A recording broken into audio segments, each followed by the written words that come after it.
Hey guys, welcome back to Detroit Garage.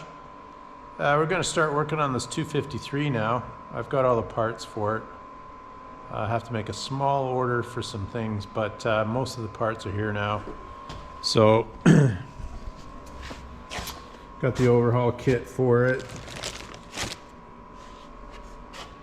Guides. The tubes I put somewhere. Oh, there's the injector tubes. I'm still missing a couple of parts I'll have to order up. But anyway, we've got the majority of them. So here's the 253. I've assembled all the bits, got all the bolts and everything for it. So we'll just take it apart now and start building it up. The crankshaft I talked about before. I'm just polishing it. I mentioned I was going to give it a polish. It does have water damage, a little bit of water damage here, but that won't affect its performance. So I'm just cleaning up these connecting rod journals. You can see here a little bit of wear on them. They're still within tolerances, so I'm not going to spend money and get a crank ground done. So I'm just tidying it up. I mean, it's going to be in a forklift and there's no real load on the thing, so it'll outlast me easily. So that's what we're doing now. We're just polishing the crank. I'm using 600 grit and then 1200 grit, and just making sure it's all nice and smooth.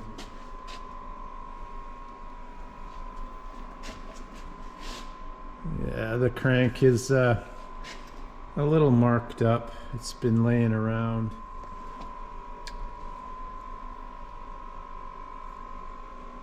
I'll show you what I do, and then when I'm done I'll bring it back, and I won't bore you to tears with the sanding. That's all it is just sanding. 1200 grit. I'm not taking much material off. It's just really just smoothing the edges up on these water damaged areas.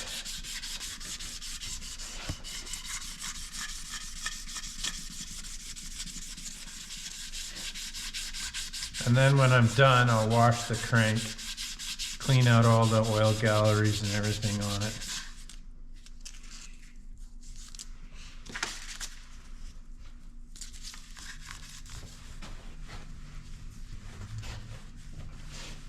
Unfortunate. That's one of my pet peeves is leaving equipment outside. I guess when they run out of flavor, people just leave them out and that's it, you know. The beginning of the end for Jimmy is leaving them out in the elements. There.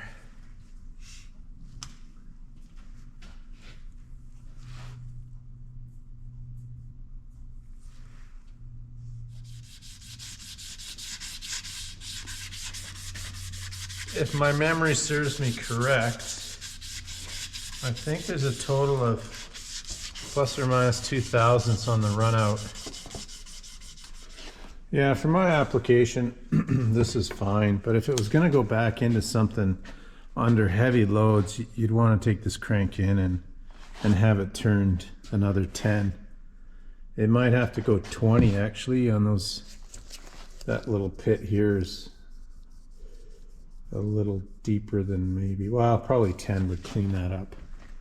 So it's 10 under now, and I have to go another 10, so a total of 20 under to clean it up.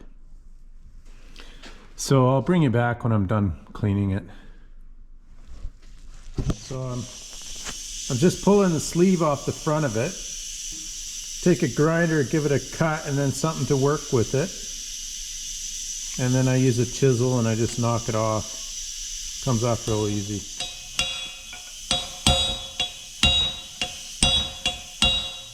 And that way you don't mark the crank.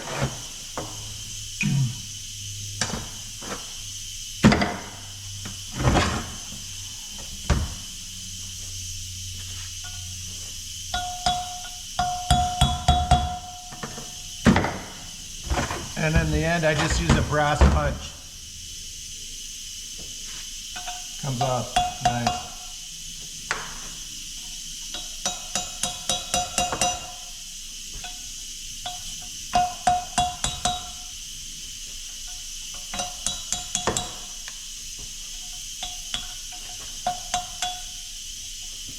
There.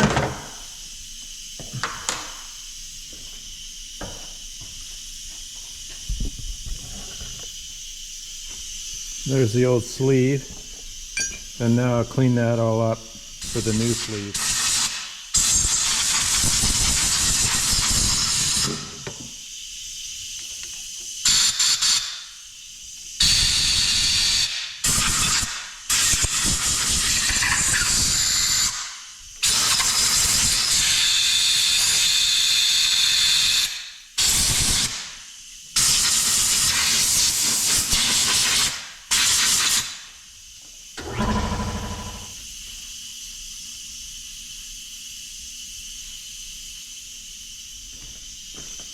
Well, there's the crank all cleaned up. It's in pretty good shape.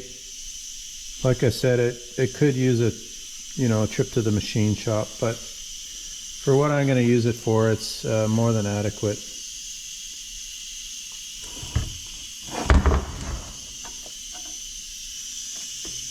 So it's 10 under and ready for the new bearings. So overall, it's nice. I pulled that sleeve off, and that was run with no sleeve and a seal before. So I'm going to put a sleeve on the front and a sleeve on the back for the new seals.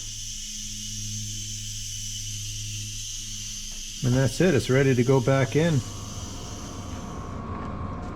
Well, we've got the block stripped back again. So now we can reassemble it.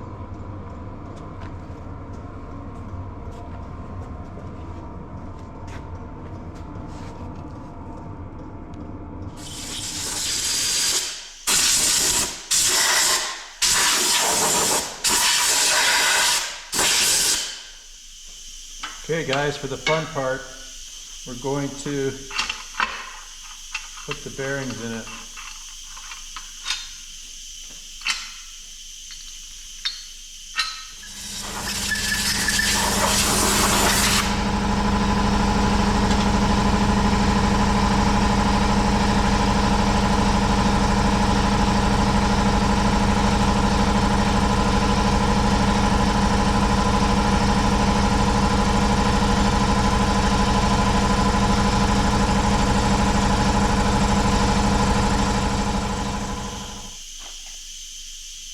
Nice brand new bearings.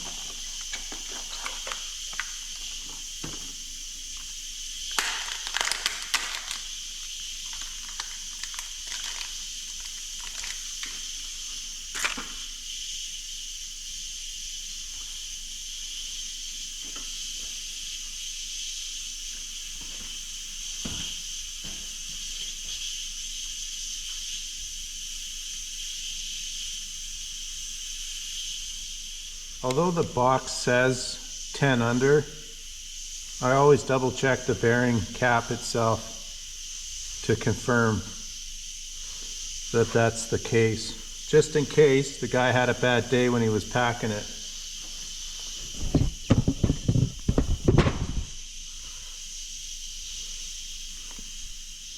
You never know, right? We all have bad days. So save myself the aggro, having to pull the engine apart.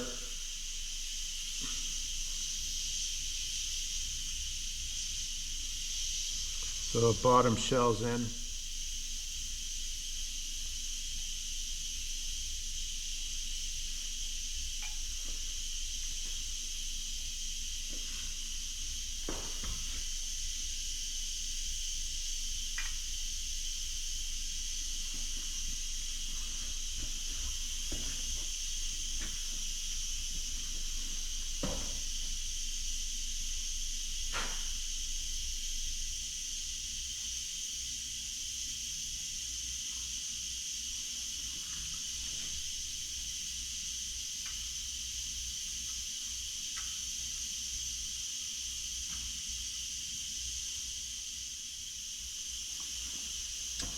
All right, so now I'll put some assembly lube on.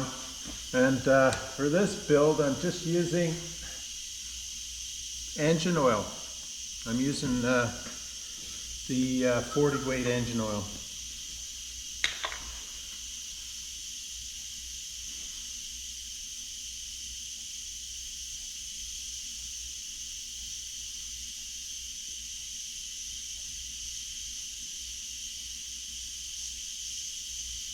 Double check, make sure they're standard. Yeah, they're all marked on the back, eh, guys? Standard, 10 under, 10 over, whatever the case may be. I might have to use a little bit of grease to hold these on. We'll see.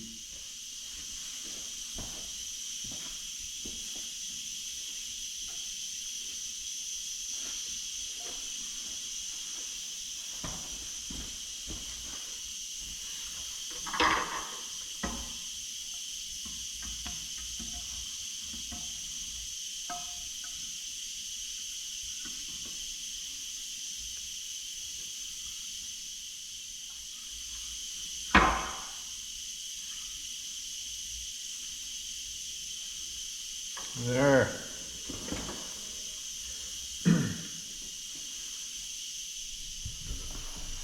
Yeah, so you want to line the numbers up here. So you got your 1, 2, 3, and you want to make sure that the numbers are all on this side here. So there's a 1 there, so that's the side with the serial number on the block, and that's what you want to line up with. So the tangs are together on that side. And this one here doesn't have a number on it, so I confirm that the tang is on this side. Let's see if I can show you that. So the tang here goes with the tang on the other side, and then that's good.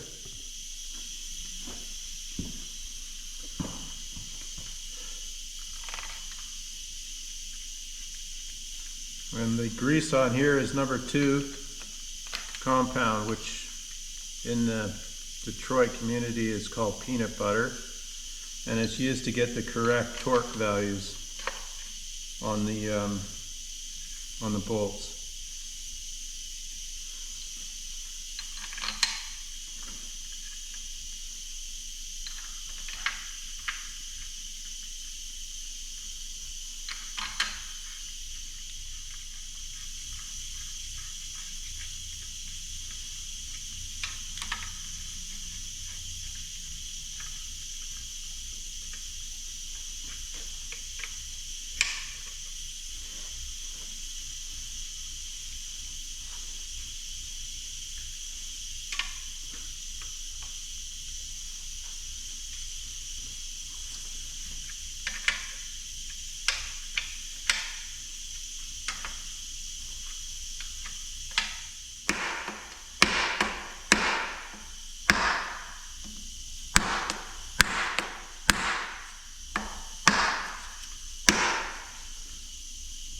Yeah, so we'll torque these down to 130 foot-pounds.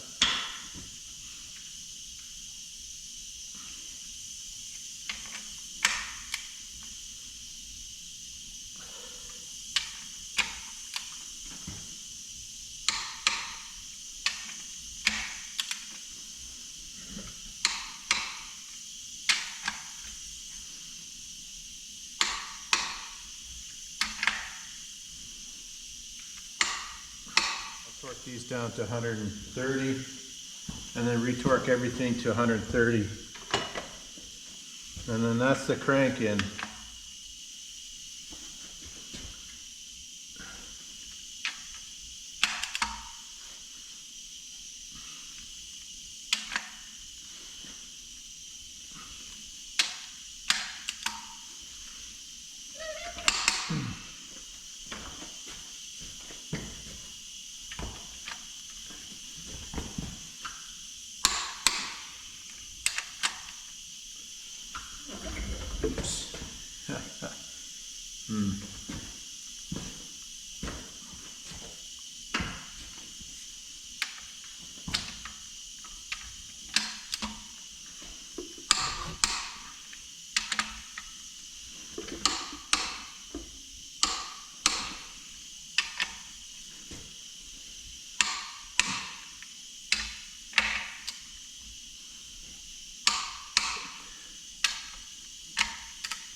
There, perfect.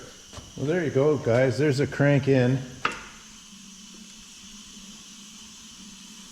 And it turns nice and freely.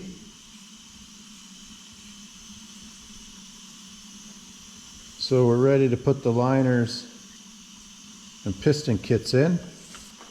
And I'll do a separate video on that because that's a little bit more involved. Well, there you have it, guys. That's the crank finished off and installed. So the next step on this engine is to put the liners in with the piston assemblies and everything. So I'll go clean up the connecting rods and get all that stuff sorted out and assemble the pistons, and I'll show you that step, and then we'll put them in. Again, thanks a lot for watching, and we'll catch you on the next video. Take care.